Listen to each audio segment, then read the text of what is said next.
शान्ताकारं भुजगशयनं पद्मनाभं सुरेशं विश्वाधारं गगनसदृशं मेघवर्णं शुभांगं लक्ष्मीकान्तं कमलनयनं योगिभिर्ध्यानगम्यं वन्दे विष्णु भवभयहरं सर्वलोकैकनाथम्। हरे कृष्णा, राधे राधे। आइए श्रवण करते हैं वैशाख मास का मातम्य 21वां अध्याय। मुनि के ऐसे वचन सुनकर वे कहने लगे कि मातंग महर्षि के 2 पुत्र दलित और कोहल नाम के थे। साप दोष से उनके ये नाम हुए। रूप यौवन में संपन्न, सब विद्याओं में निपुण मातंग ऋषि कहने लगे कि हे पुत्रों, इस वैशाख मास में प्रातः उठकर स्नान करो, मार्ग में प्याऊ लगवाओ, छाया करो, पंखे से मनुष्यों को हवा करो, शीतल जल का दान करो और भगवान की पूजा, जिसे संसार के बंधनों से छूट जाओ। पिता के वचनों को सुनकर मुझे दलित को अति क्रोध आया और कोहल मदोन्मत्त हो गया। धर्म की लालसा करने वाले हमारा पिता ने क्रोधित होकर श्राप दिया कि हे दलित, क्रोध के कारण मुझे सिंह और मदोन्मत्त होने के कारण कोहल को हाथी की योनि मिलेगी।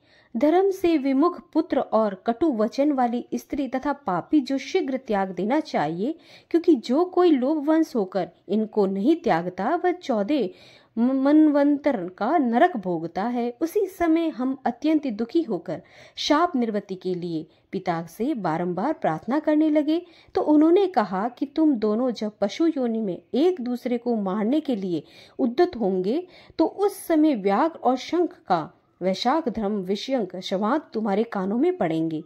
तब उसी समय तुम्हारी मुक्ति हो जाएगी और तुम पाप से छूटकर पूर्व रूप धारण में कर लोगे और मेरे पास निवास करोगे। मेरा यह वचन मिथ्या नहीं होगा।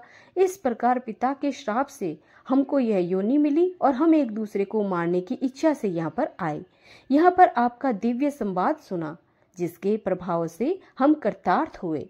इसके पश्चात वे दोनों मुनीश्वरों को नमस्कार कर आज्ञा लेकर अपने पिता के पास चले गए। व्याध भी यह कथा सुनकर अपने शस्त्र आदि फेंक कर पुण्यात्मा ऋषि से कहने लगा। तो भक्तों, यहाँ पर वैशाख मातम्य 21वां अध्याय समाप्त होता है। कल हम श्रवण करेंगे 22वां अध्याय, जिसमें ये जानेंगे कि पुण्यात्मा ऋषि से क्या कहने लगे। हरे कृष्णा, राधे राधे। श्री कृष्ण गोविंदे हरे मुरारे, हे नाथी नारायण वासुदेवा। श्री कृष्ण गोविंदे हरे मुरारे, हे नाथी नारायण वासुदेवा।